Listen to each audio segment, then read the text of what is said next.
And so just because you learn that your partner has masturbated, that doesn't mean that their sexuality is no longer oriented toward you.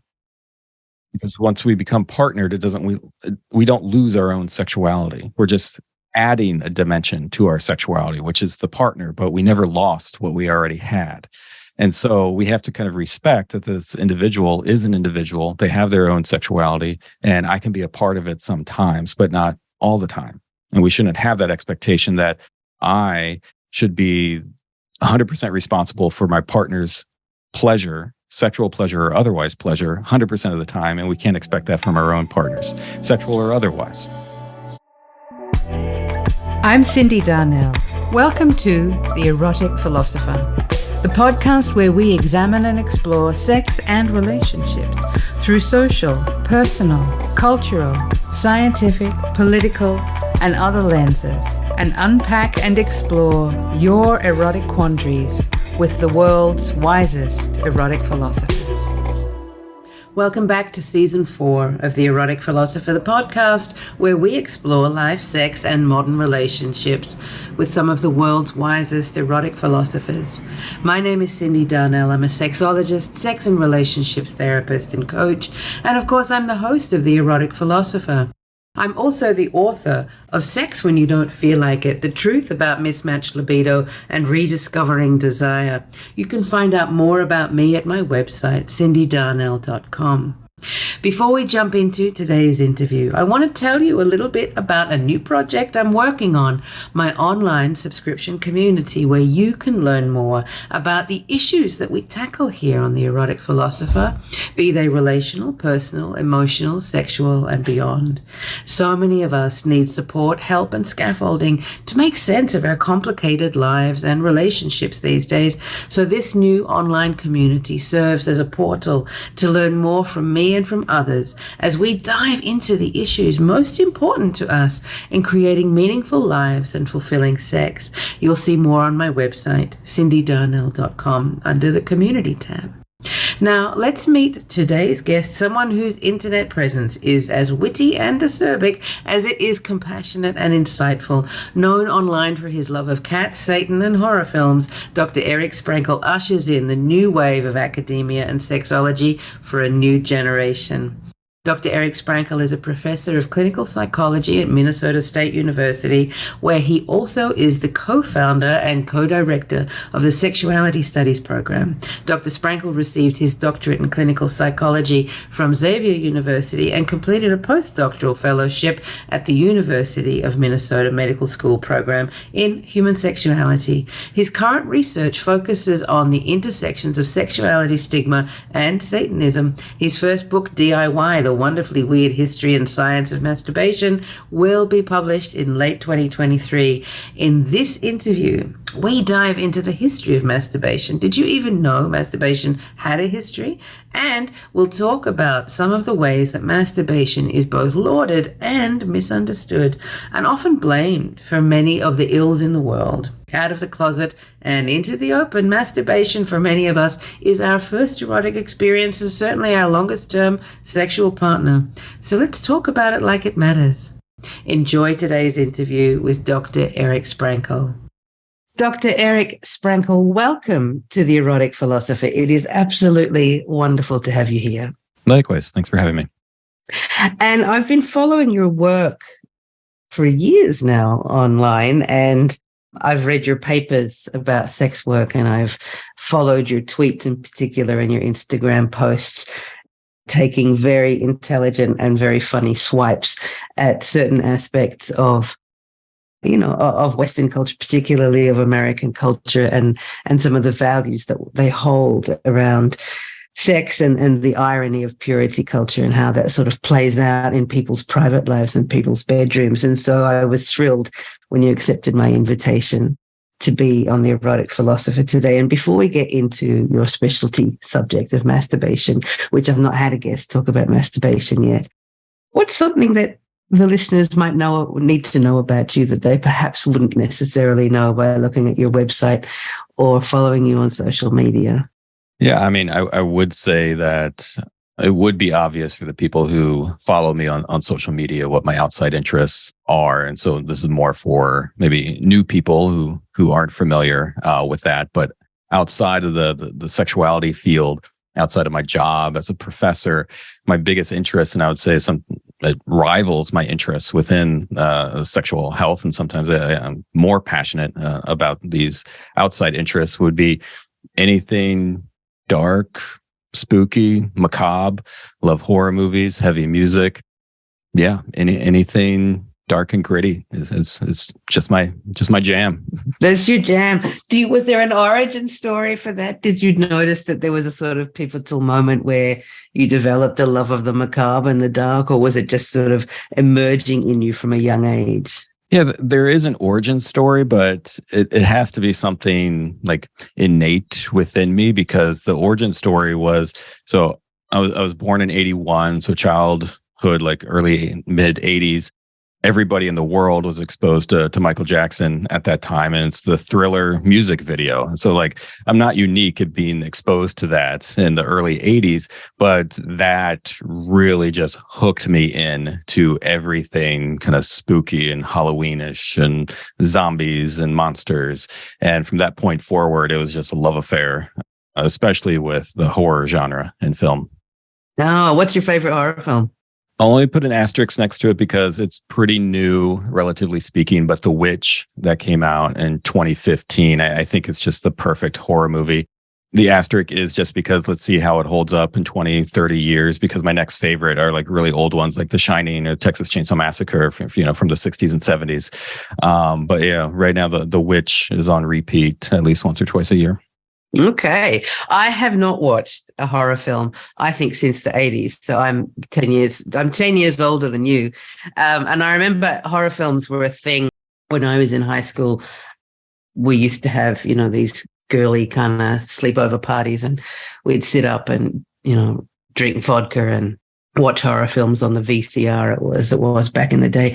And I always used to get cringy with the images of the blood and the splattering used to stick with me, so much so that I would have nightmares. And so I haven't watched horror films since the 80s for that reason, because I've been mindful of these images coming back to haunt me. But I did accidentally end up seeing a film in Australia prior to leaving, before I moved to the US, called Snowtown, which is based on a true story, which was also very gory. I don't necessarily recommend it, but I think that was the last time I was accidentally trapped into something that I was like, oh, how did I get here?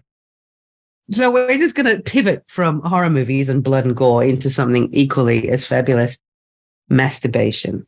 How did that become a topic that was near and dear to your heart professionally? Yeah, so it was always something that I would at least cover to some extent in my classes, right? But it never got its own special attention. There wasn't like a separate lecture that was just devoted to masturbation, because I didn't think it was needed. It was always just kind of like, here's some things about masturbation, more kind of like normalizing it, decreasing any kind of guilt or shame that may be attached to it, but then moving on. It really wasn't until the spring, April specifically, of 2021 that it really became laser focused as like, this is going to be a new direction in my profession.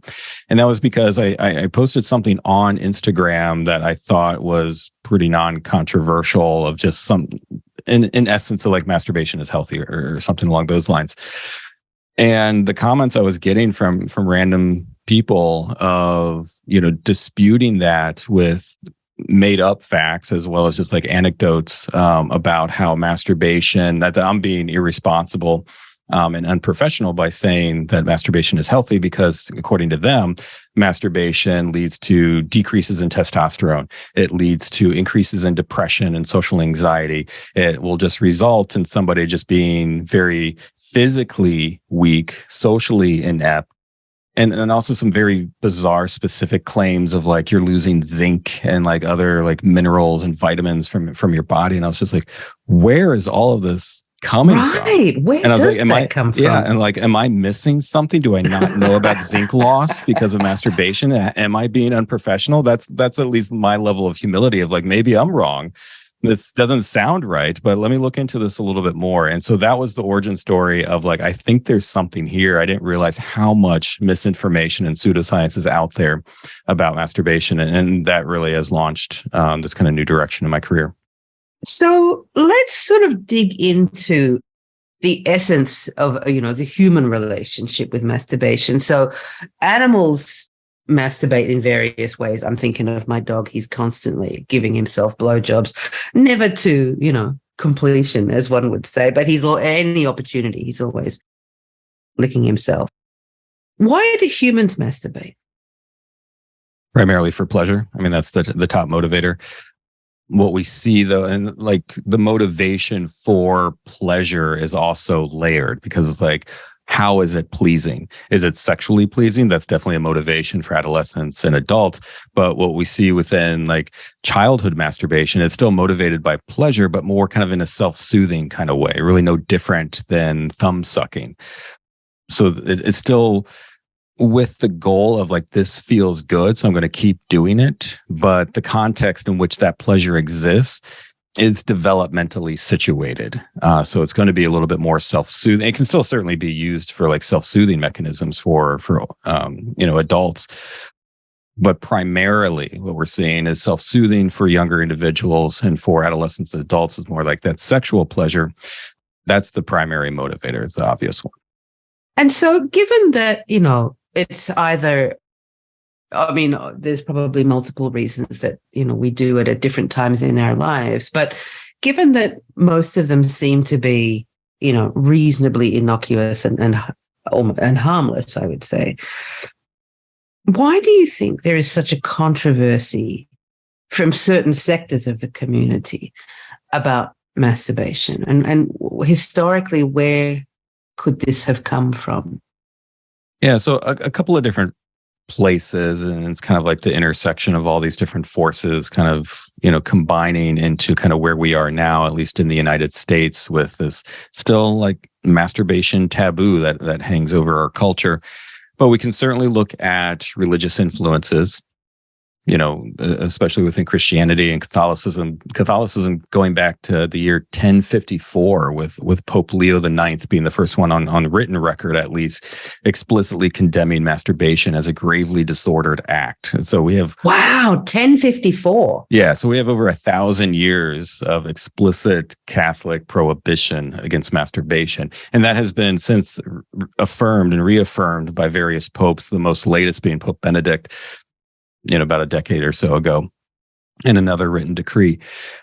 And so other religions follow suit: Judaism, Mormonism, mainstream evangelicalism in the United States, all of that. And they all have this essentially the same argument, even though it's not explicitly and directly mentioned in any biblical texts of like, don't masturbate.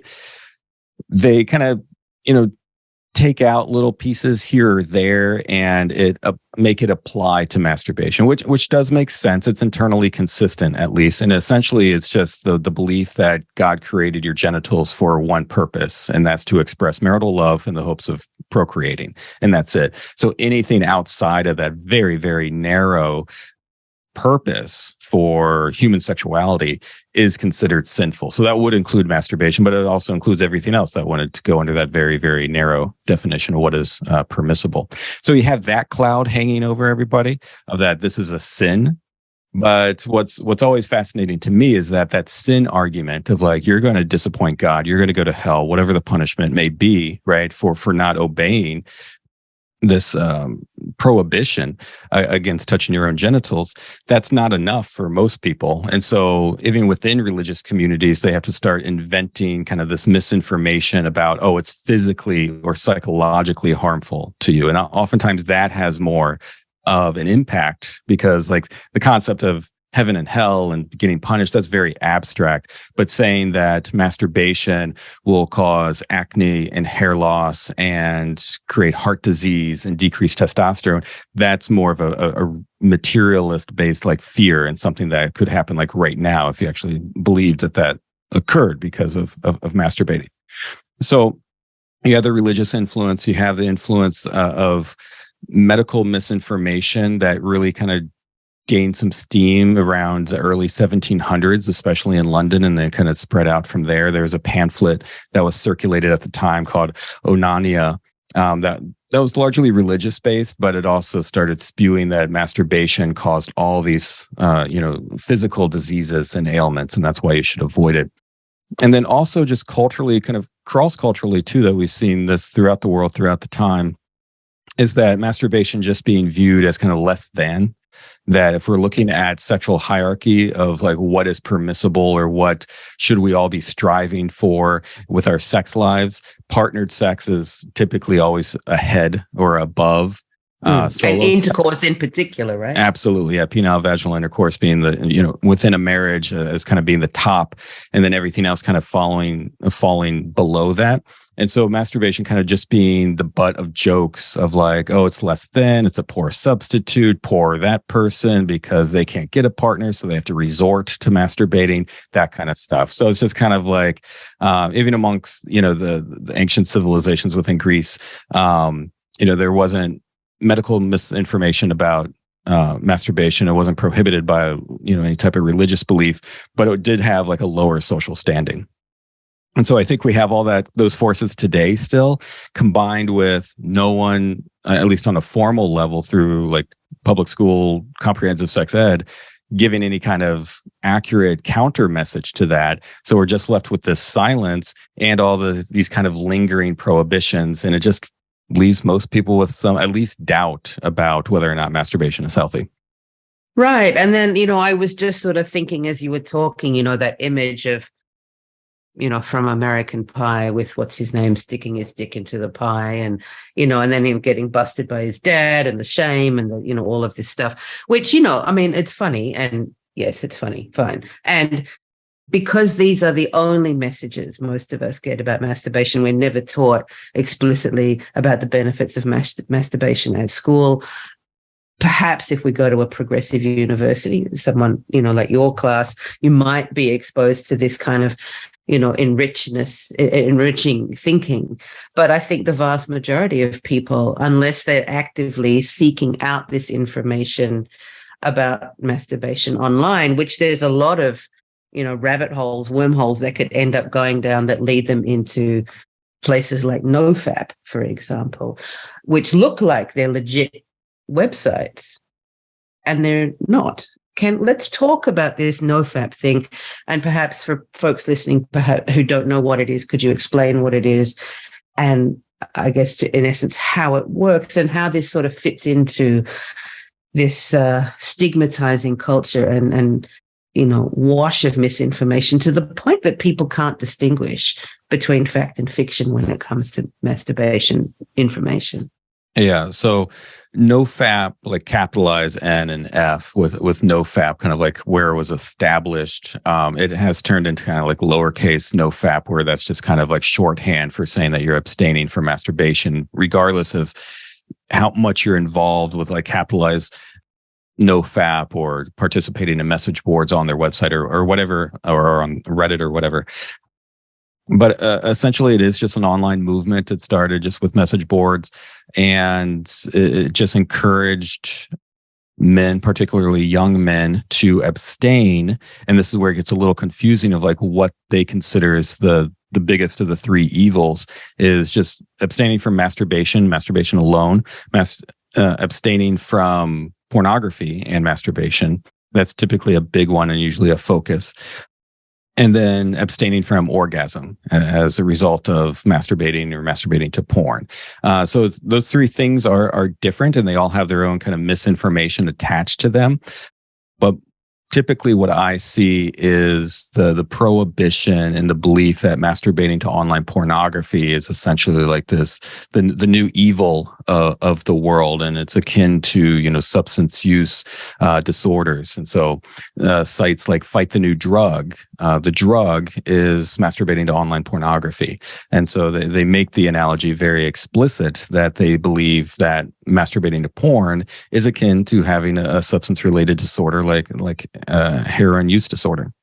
I mean, where this kind of information is so readily accessible to the point that, a lot of mainstream media outlets will report on this movement as if it were science, as if it were factual, rather than the opinion of a bunch of evidently guys who got together with a bit of money to put together a website and create some promotional videos to say, join us. We have the way, we have the knowledge, we have the secret, to an entire, or I guess multiple generations of disaffected men in particular. This seems to affect more than women. In the years that I've been working as a sex therapist, I think I've only encountered 2 cis women who have come to me and said that they felt their relationship to their sexuality was in some way out of control, where they were doing stuff that they felt profoundly ashamed of.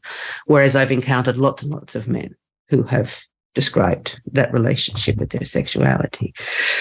So how can, when people are looking for this information, when they're noticing that perhaps there is something going on that is incongruent with their masturbation practice and how they feel about it, and then they're going online looking for information, and then they end up seeing all this stuff about semen retention and zinc and testosterone and, don't fuck before the big game and all this stuff, I can see why they would believe it. How can we develop more of a, critical inquiry to say, is this real or is this horse shit? What do we need to ask of ourselves to help us start distinguishing fact from fiction?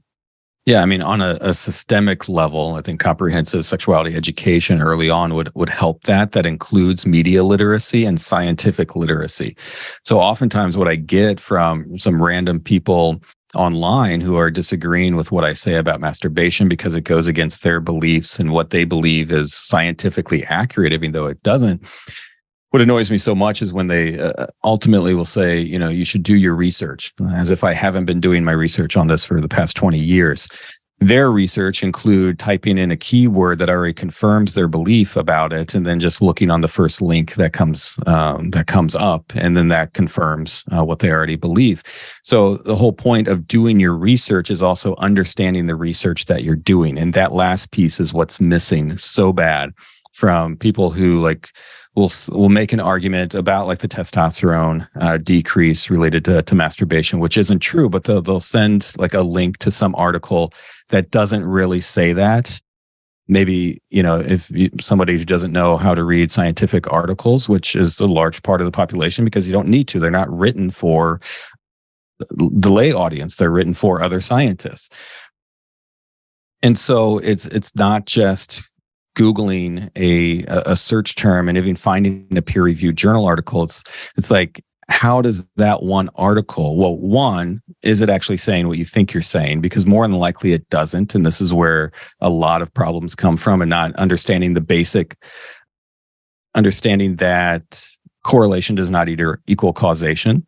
And so they'll cite a lot of correlational studies and saying X causes Y. And it's no, that's not what the research is actually showing with this. It's just a relationship between the two. We don't know the direction of the relationship. And the other thing too is even if they find an article that confirms and supports what they're saying and they're understanding it correctly, how does that one article fit into the whole body of literature that has existed on this topic for several decades? And that's the other piece that's missing. It's they're not doing a thorough literature review and synthesizing all of the articles to come to some type of conclusion. They're just picking out one article out of a sea of 1,000 or more articles and say, this one supports what I'm saying, and disregarding the body of literature. So it's not just having the comprehensive sex ed that teaches that masturbation is healthy, and even directly combating some of these myths and scare tactics around it. We need to have greater scientific literacy to understand of when we're reading an article, what are some things that we need to keep in mind? How can we be skeptical when we go to a site like Fight the New Drug that looks very, very professionally done, and it's full of citations. You look at one article that looks at, does porn cause brain damage or changes to your brain? There's 36 citations in that one little article. But if you look closely at the article, most of the citations are duplicates. I think there's only 13 or so original references, and of those, only 3 or 4 directly talk about the relationship between masturbating to porn and anything neurologically related, and none of them look at cause and effect. So their whole premise of porn causes brain damage is completely false. The research doesn't support that. But they have 36 citations on this page that at the quick glance it's like, oh yeah, they must know what they're talking about. So I think both on a systemic level, we need to be teaching that, but also on an individual level, we need to ask ourselves, how can we increase our own scientific literacy to better understand some of these topics that are outside of our expertise? Yeah. And this is the thing I think that makes sexuality knowledge so precarious in some ways, is because everybody has a relationship to their sexuality in some form, whether they're just, through the sheer fact that we have a body, we have a relationship with sexuality at some level. We may choose to not exercise it, but it's still there. And unlike, not everyone has a bachelor's degree or a master's degree in science, everyone has a sexual essence, let's say. And it's hard then when we notice a sexual quality within us that we don't know how to handle, that we don't know what to do. We then turn either to the internet these days, which is sometimes a blend of science and evidently scripture, which leads people the wrong way, even though these sites like Fight the New Drug is, as you say, marketed to look like a science website. It's not. It's based in I guess, sort of shaming principles, and again, particularly targeted at men, and particularly targeted toward men who masturbate to porn. Why do you think that is the group they are targeting? What benefit is there for them to gain men on their side? Yeah, so this was one of the most surprising things of really digging into this literature over the past year and a half, is how pretty much everything that's going on right now, and the beliefs and the root causes of some of this misinformation and the fears and the anxieties that surround it, it's nothing new. It's been going on for the past couple of 100 years, at least. So with the targeting of men specifically, that has largely been the target of anti-masturbation rhetoric for forever, starting with religious beliefs. So it was primarily focused on the, preserving semen, and not in like the semen retention way that we may talk about now within like wellness, circles, but not to waste seed, so to speak, because semen should only be ejaculated into a vagina for the hopes of procreating. Anything outside of that is considered a sin. But when we start seeing the medical misinformation starting to arise in the 1700s and into the 1800s, it was viewed as kind of a crisis of masculinity, that men who masturbated weren't viewed as like manly men, because one, it showed that you did not have control over your own sexual desire and urges. And as a man, you should be in control of, anything internally that's going on, right? So to kind of create this stoic external presence, so nothing's bothering you. You have it together. You're not being dictated by this drive. And also this false belief that if you masturbated, it did affect your masculinity by decreasing testosterone, decreasing muscle mass, essentially making you weaker, which in their eyes was making you more feminine and more like a woman. And so that was just those two factors, kind of like the character piece as well as the physical impact piece, was always kind of viewed as this is a crisis of masculinity and this isn't what men should be doing. And that still plays out today. And that's why you see it a lot within like kind of gym bro culture. Yeah, right. Like, yeah, I'm not getting the gains that I want. It must be I'm looking at porn too much. So it's an easy scapegoat for kind of blaming your problems of like in your life that you think is attached to some ideal masculinity that you're not really living up to. It's like, what in my life can I have control over that's actually preventing me from getting this kind of manly goal that I have? And porn has just been this scapegoat because it's something easily that can be controlled in the sense that it's within the person's immediate environment. It's not like these external factors that actually influence us that we have no control over. It's just kind of mixed in with this shame. This is something that you shouldn't be doing. And oh, here's an extra motivation. If you don't do that thing, then you'll get the biceps that you want. You'll get the girlfriend that you want. You'll have success because now you have all this time and energy you can put into your business. It's this whole belief that masturbation, especially masturbating to porn, is just draining you of everything. I hope you're enjoying this episode of The Erotic Philosopher as much as I enjoy bringing it to you. I love being able to introduce these guests from around the world to you, and in return, it would help me enormously if you would go to Apple or wherever you listen to podcasts and leave The Erotic Philosopher a rating and review. Your labor there helps this podcast land in front of people's eyes and ears, and what better way to help create a more inclusive and supportive world than spreading more information to more people, and you'd be doing a great favor to me too. If you would like to find out more about working with me, head over to my website, that's cindydarnell.com, where you'll see my offerings as a therapist or coach for a streamlined and personalized service, plus my online pleasure school under the online courses tab, where you'll find a suite of pre-recorded classes ready to go. There's something there for everyone. You'll also find my online community under the community tab, where you can join me and others just like you navigate the topics we discuss here on The Erotic Philosopher and so much more. There's no shame in needing support to better understand these complex parts of our lives, and I am here to support you every step of the way. We're also on Instagram and Twitter at The Erotic Philos, that's PHILOS. You can also follow me on social media. I am at Cindy, CYNDI _DARNELL on Instagram, TikTok, and on Twitter. Thanks for joining us here today, and now let's get back to the episode. It's so interesting because of this, that to be able to abstain from pleasure, which if the incentive to masturbate is pleasure focused, which I think for a lot of people it is, perhaps stress relief, perhaps just, to have a release, even just an orgasm, whether it's, pleasurable or just the equivalent of a sneeze. I guess one could argue that a sneeze is pleasurable, but we may not necessarily describe a sneeze as orgasmic, but just that release before going to sleep. And then at the other end of the scale, there's this entire narrative for men about control and masculinity and power over oneself, to then presumably have power over others, I guess, or to appear powerful in the eyes of others, probably other men, maybe women, but certainly I think a lot of that posturing in bro culture is about impressing other men, seems to be anyway.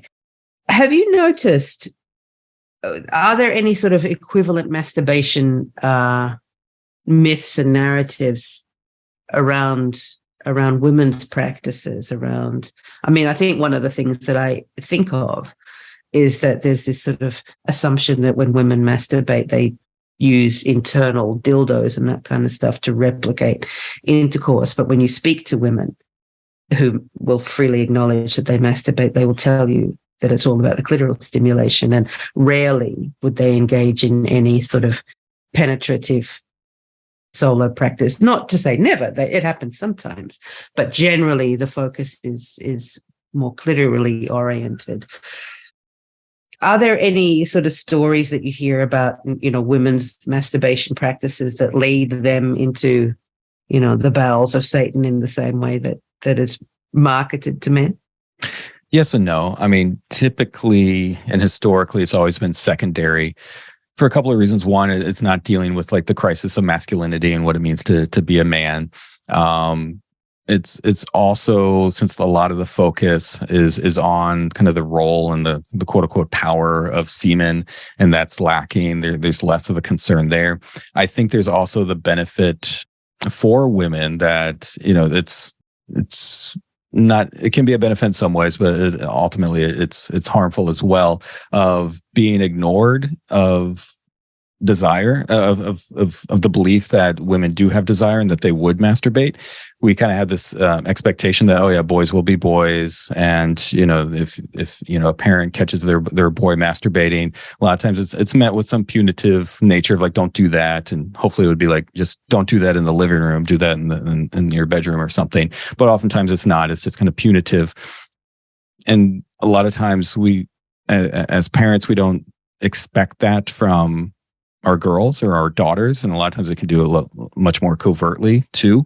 And so it's just kind of outside of our awareness, and kind of like this false belief that women are completely devoid of those sexual desires. So that is more of a man desire to in the need just to you know, ejaculate X amount of times per week, and women don't have that same need. That kind of bullshit.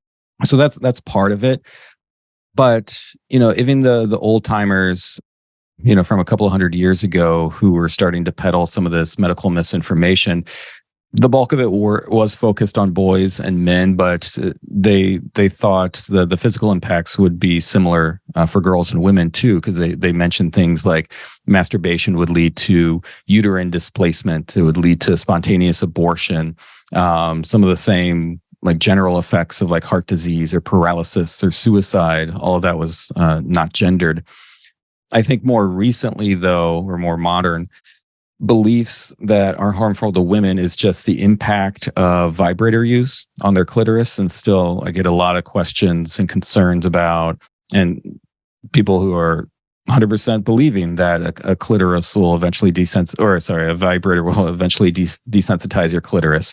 And really that's often coming from men being kind of intimidated by sex toys, whether what you were talking about earlier of like penetrative sex toys of like, oh, that dildo's bigger than me, and so I'm going to be left for, you know, this 8-inch piece of silicone or whatever, or that the vibrator can provide, you know, a more of an efficient and pleasurable way to orgasm than a penis can, and so I'm going to get replaced by a tiny little vibrator. And so I have to start thinking of like, that can't be healthy for you, right? You're going to get too used to that. You're going to get numb, and sex won't be pleasurable for you anymore.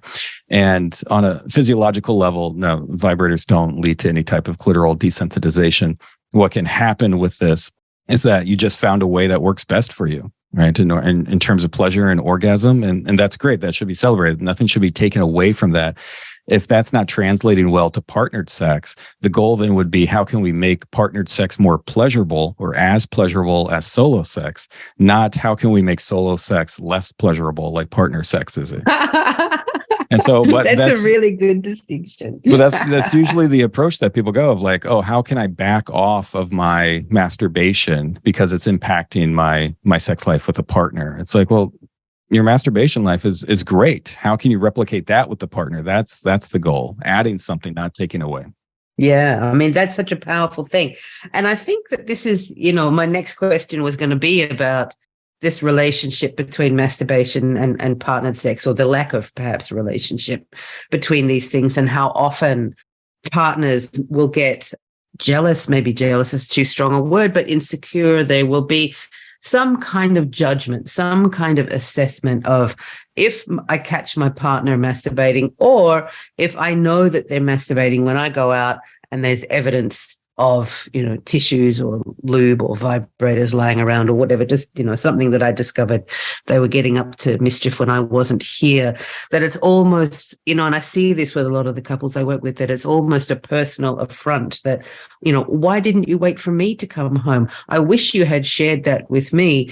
We could do that together, you know, that sort of stuff. And I know, I hear that it's coming from a place of connection, that, or good intention, let's say, but it can land so poorly because it also speaks to some insecurity or threat within them.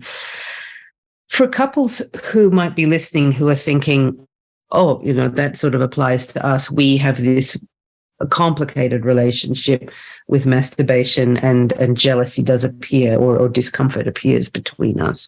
What are some questions that people can ask themselves and then potentially ask each other in terms of integrating masturbation into a couple's practice without it being seen as something that derails erotic connection, whether they are heterosexual or gay or queer, lesbian, bisexual couples, notwithstanding, that essence of, if you really loved me, you would only want to fuck me.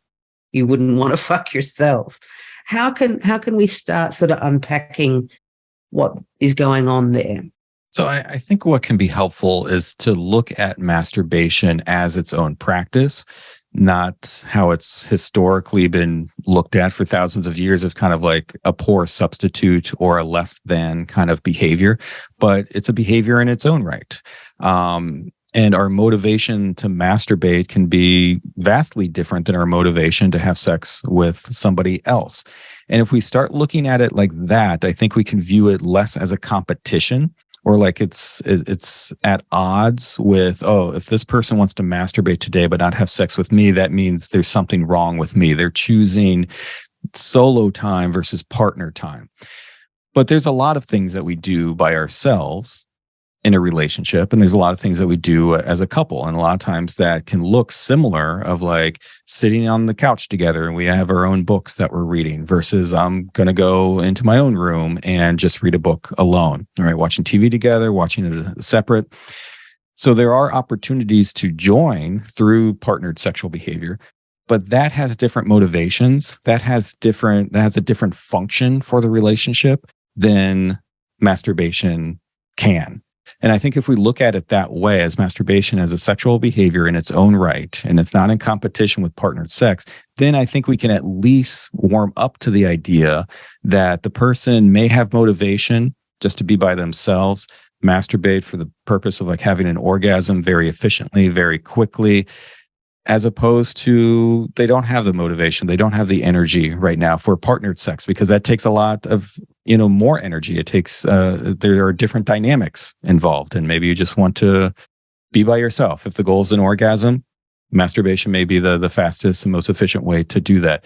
Partnered sex is great, can be for also achieving an orgasm, and it also has all those components that masturbation does not, of like feeling close to your partner, expressing how you feel about your partner in that way, feeling desired, feeling loved, whatever the emotions may be.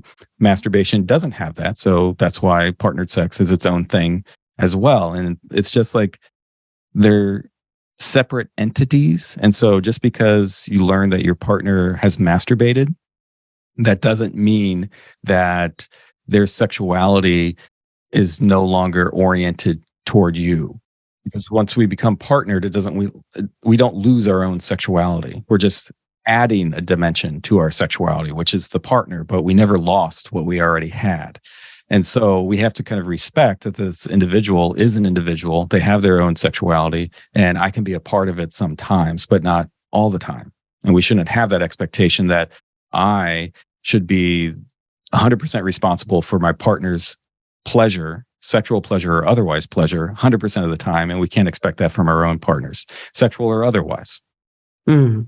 And I think, that really folds into some complicated ideas that we absorb through pop culture, through, again, the lack of explicit sex and relationships education, the implication that when you partner up, whether it is with the one or the one for now, that your focus becomes entirely about them. And, if you loved me, all of the kind of conditions that come with that, which often include that you find me desirable 24/7 at all times, and release the relationship with yourself. And I love what you're saying about seeing these as two distinct practices that actually complement each other and don't need to be in competition. And it really is the work of us as people to start to extrapolate, well, where did we get these ideas from, that you must only have eyes for me, or that you must only have desire for me, that to even engage sexually with yourself is not something that I can control. And it really, in essence, is none of my business. Right. I think the only problem that could arise from this is, and that would kind of warrant, seeing a therapist, would be if it is contributing to a significant desire discrepancy in which, one partner does want to have partnered sex like a couple of times a week, and the other partner is fine like once a month, but that other partner is like masturbating kind of throughout that. That doesn't necessarily, negate everything I was talking about of viewing masturbation its own thing, but that's just a desire discrepancy that's going to be very common in a relationship. And I think that can start fueling this insecurity of like, well, you're masturbating at about a frequency that I would want to have sex. Why don't you want to have sex that much with me? And it's like, well, that's a different kind of motivation. That's a different type of desire to want to have partnered sex versus masturbation. So I think once you kind of maybe get to that impasse where it's just leading to like relational dissatisfaction and sexual dissatisfaction for at least one partner, that's when, a therapist could be a good idea to kind of have these conversations and really kind of break down like what's going on. And are there other ways to connect with your partner that may not be just kind of focused on sex and orgasm? Mm. And I think, another couples that I've seen where the inclination towards a solo practice to masturbate to avoid as a way of avoiding partnered sex, I have seen that is a thing also. And again, I think it's never because the masturbation becomes more attractive because it's less emotionally loaded, that there's something going on in partnered sex that's very emotionally loaded. It's probably not got to do with sex. I mean, it could have, but often it'll just be like, it's just easier if I do it myself, because otherwise we have to have this whole thing and it might turn into a fight and I can't be bothered fighting about it. So it's just easier to avoid it. And there are a lot of folks who then will just avoid partnered sex by doing it by themselves. So I can see then how in that context, it could become very, very painful. And that would definitely require the help of a professional at that point. Right. And with that, I would say it's important to point out that that's not a masturbation problem. That's a relationship problem. The cause of the conflict is some type of dynamic between the two of them that's not working out. And masturbation just happens to exist as kind of like whatever it is for this one person, but is viewed by the other as like, oh, that's the reason why we're having this conflict. She's just choosing to masturbate over being with me, but it's not about that. It's something that's unique to that dynamic. And that's so often the case for within anything with masturbation that I've seen over the past couple of years doing this research, is that how often masturbation, especially masturbation to porn, is scapegoated for the problems, whether scapegoated for problems on an individual level, a relationship level, or even a societal level. Yeah, absolutely. So just a couple more questions that I have for you about sort of the physiology of masturbation and orgasm and ejaculation. Orgasm and ejaculation in women are definitely seen as two distinct, separate things. And I know that some of your work has covered the difference between orgasm and ejaculation in men. Can you explain how those two things are different? Sure. So technically they are separate functions. You can have an orgasm without ejaculating. You can ejaculate without at least perceiving an orgasm, or at least a typical orgasm, what we would consider an orgasm. And so orgasm is just the myotonia, right? The muscle contractions as a result of increased arousal and stimulation of some capacity. Along with that kind of creates this domino effect that also contracts the vas deferens and other parts of the reproductive tract that will expel semen. So even though that they are kind of interrelated, they are technically separate processes, but generally speaking, they're happening at the same time. Okay. And is there any truth to the story of blue balls? I have a long-time friend who's also a listener of this show who will be giggling to himself. I'm asking this specifically for him. Talk to us about blue balls. Yeah, so yes and no with this.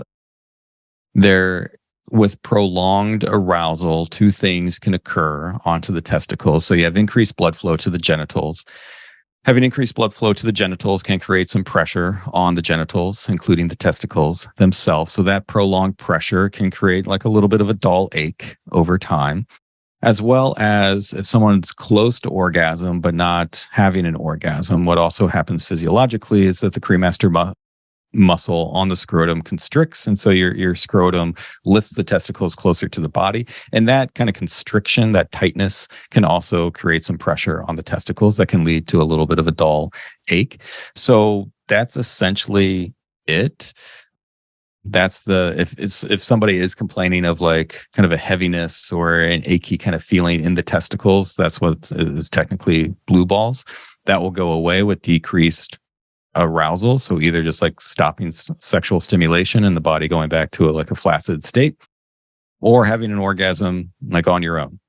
So that's why I was always joking of like, it's not joking, but I kind of say it in a joking manner of, if you feel entitled to have an orgasm because of blue balls, then you can always just masturbate. I mean, that's the solution. Yeah, I say that too, and I'm not joking. Right. Yeah. It's not a joke. I mean, you can do that, but it seems so obvious. But like the entitlement piece is like what you're actually kind of like chiseling away at, because no, you don't have to have an orgasm with a partner. Physiologically, your body doesn't know the difference. So just masturbate by yourself to orgasm if the blue ball, so to speak, is so bothersome. Yeah. And one more little myth busting thing that we sort of touched on earlier in terms of the whole wellness world, of this notion of semen retention, and that, if one can abstain from masturbating, abstain from ejaculating / orgasming, and that they can retain their semen, some really magical shit happens, apparently. Do you know anything about this? Yeah. So at best, you're dealing with like, placebo effects. The claim is that semen has all these nutrients in it, and then by ejaculating out of your body's not reabsorbing those nutrients. So zinc, for example, zinc is in prostate fluid. So like the whiteness of semen coming from the prostate, that does have zinc in it, but your body is not dependent on that zinc that is just sitting in your prostate. Ejaculating it out every day, you're not going to have a zinc deficiency in which you have to start taking supplements. There is nothing that your body is dependent on that is sitting in your seminal vesicles or in your prostate. But that's the belief that not only does the semen in your body somehow nourish your body, but by having an orgasm, and specifically ejaculation, and this is where it gets like very bizarre to me, that I've had conversations with semen retentionists before, trying to like point out of like, is it actually an orgasm that's the problem, or ejaculating, try to separating the two? Two. Right. That's a very good question. Yeah, and they will specifically say ejaculating because that requires more energy. And that's why they say like women are affected by this, but not as much, because they don't ejaculate and they have like less muscle mass. And I'm quoting them directly. And so it's all bullshit. But for them, and this is no different than like what Reverend Sylvester Graham was saying in the early 1800s, that having an orgasm is so detrimental to your body's systems, like all of the systems, especially like the nervous system, that your body just doesn't know what to do with it. And it's just such a shock to your body that it opens you up to a whole host of problems and diseases. So this is kind of at the root belief of semen retention, that having an ejaculation is just depleting yourself of energy. And it gets into like some spiritual beliefs that called like sexual transmutation, that by not ejaculating, by not expending that energy, so to speak, you can use that energy in other parts of your body, including your brain. And this is where you can like, pursue your lifelong goals. And it just is all rooted in this belief that masturbating once a day for 5 minutes is somehow preventing you from being a billionaire or something. So it's just putting way too much pressure on this moment, this simple moment of pleasure, as being the cause or consequence for everything that happens in your life, both good and bad. And that's just not the case at all. Having an orgasm, ejaculating, it's not related to any of that at all. No, and it just seems to be another way to kind of wrap up purity culture in a little bow and just be like, this is, the apex that we should all be aiming for. This, no need for any of this messy, complicated shenanigans. Just keep it on the straight and narrow and everything's going to be fine, which, I guess for folks who really want to live that way, go for it, knock yourself out. But if you are one of the millions who will struggle with that, that's okay. It makes you normal. Right. Yeah, absolutely. And that's the thing. Like, it's not hurting your body to not ejaculate, to not have an orgasm, but it's also not hurting your body to have an orgasm and to ejaculate. And so just do what is right for you, whatever that is, whatever fits within your values, just live congruent to that. We're pro-choice all the way. Dr. Eric Sprankle, thank you so much for joining me here. How can people follow your work, keep up to date with what's happening in your professional services and professional offerings? Where can they find you? Yeah, right now it's just primarily on Twitter and Instagram at Dr. Sprankle. I have a website too that I haven't looked at in like 2 years. I'll eventually like update that. But that's at drsprankle.com. But primarily Instagram and Twitter is where I'm most active right now. All right. So I'm going to link that information in the show notes with when this episode comes out. I will also be tagging you, and I follow you already, so I'll already be there. Have a wonderful day. I really appreciate you taking an hour out of your day to hang out and talk masturbation with me. And I look forward to meeting you in the flesh one day somewhere. Absolutely. Yes. Thanks for inviting me.